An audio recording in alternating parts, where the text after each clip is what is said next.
Main entrance దగ్గర పూర్ణ కుంభం గుర్తు చెక్కించుకోండి. అప్పుడు లక్ష్మీదేవి శాశ్వతంగా ఇంట్లో ఉంటుంది. అలాగే మీ ఇంటి మెయిన్ ఎంట్రన్స్ పక్కన ఉన్న గోడ మీద స్వస్తిక్ గుర్తుంటే కూడా లక్ష్మీ కటాక్షం సులభంగా కలుగుతుంది.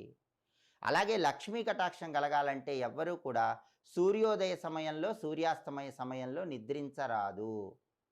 అలాగే ఎవరూ కూడా మంచం మీద కూర్చొని భోజనం చేయకూడదు. మంచం మీద కూర్చొని భోజనం చేస్తే లక్ష్మీ కటాక్షం తగ్గిపోతుంది. తడి కాళ్ళతో నిద్రించకూడదు. పండ్లలో లక్ష్మీదేవి ఉంటుంది. ఇంట్లో పండ్లు కుళ్ళిపోకూడదు. ఇంట్లో పండ్లు కుళ్ళిపోతే లక్ష్మీదేవి అనుగ్రహం తగ్గిపోతుంది. దరిద్ర దేవత ఇంట్లోకి ప్రవేశిస్తుంది. అలాగే సాయంకాలం దీపాలు పెట్టాక పాలు, పెరుగు, వెన్న, నెయ్యి, మజ్జిగ ఎవరికీ ఇవ్వకూడదు. అలా ఇస్తే కూడా లక్ష్మీ కటాక్షం తగ్గిపోతుంది. చీపురు, చాట ఈ 2 లక్ష్మీ స్వరూపాలు. వీటిని తిరగేసి పెట్టకూడదు.